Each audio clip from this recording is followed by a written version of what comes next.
भगवान श्री कृष्ण अर्जुन को सकाम भाव की निंदा और समभाव रूप बुद्धि योग का महत्व समझाते हैं, उसका आश्रय लेने के लिए आज्ञा देते हैं। कहते हैं कि हे अर्जुन, इस समतव रूप बुद्धि योग से सकाम कर्म अत्यंत निम्न श्रेणी का है, इसलिए तू समबुद्धि में ही रक्षा का उपाय ढूंढ, अर्थात बुद्धि योग का ही आश्रय ग्रहण कर,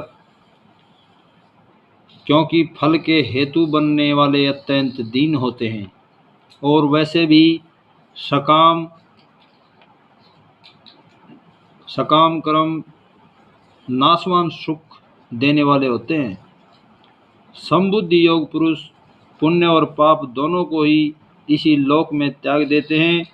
इससे तू समतव रूप योग में लग जा। यह समतव रूप योग ही कर्मों में कुशलता है, अर्थात कर्म बंधन से छूटने का उपाय है, क्योंकि समबुद्धि से युक्त ज्ञानी जन कर्मों से उत्पन्न होने वाले फल को त्याग कर जन्म रूप बंधन से मुक्त होकर निर्विकार परम पद को प्राप्त हो जाते हैं। इस प्रकार समभाव से युक्त होकर जो अपने मनुष्य जन्म को सफल कर लेते हैं, वे ही वास्तव में बुद्धिमान और ज्ञानी हैं। हे अर्जुन, जिस काल में तेरी बुद्धि मोह रूप दलदल को भली भांति पार कर जाएगी, उस समय सुने हुए और सुनने में आने वाले इस लोक और परलोक संबंधी सभी भोगों से वैराग्य को प्राप्त हो जाएगा, और जो भांति भांति के वचनों को सुनने से विचलित हुई तेरी बुद्धि जब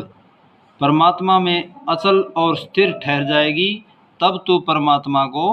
प्राप्त हो जाएगा, अर्थात तेरा परमात्मा से नित्य संयोग हो जाएगा। इसलिए मनुष्य को कर्मयोगी बनने के लिए समभाव में स्थित होकर कर्म करना चाहिए। ये अर्जुन के लिए ही नहीं, संपूर्ण मानव जाति के लिए उपदेश हैं। इतना सुनने के बाद भी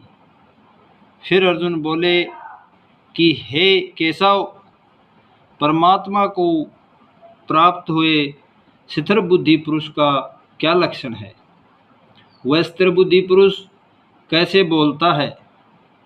कैसे बैठता है